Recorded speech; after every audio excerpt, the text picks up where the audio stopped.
તાલુકા પંચાયત પર ભાજપે ભગવો લહેરાવીને સત્તા કબજે કરી લીધી છે। ભારે રાજકીય ગરમાવા અને ખેંચતાણ વચ્ચે યોજાયેલી આ ચૂંટણીમાં ભાજપે અપક્ષના સમર્થનથી બહુમતીનો આંકડો મેળવવામાં સફળતા મેળવી છે।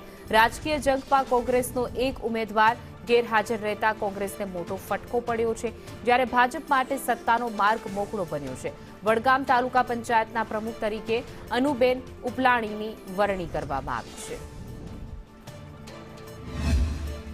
મારાથી જે થાય હું બેનને બધાને વિનંતી કરું છું કે સક્રિય કામ કરીશ। પ્રમુખ તરીકે ચૂંટાયેલી છું। કયા કામોને પ્રાથમિકતા આપશો?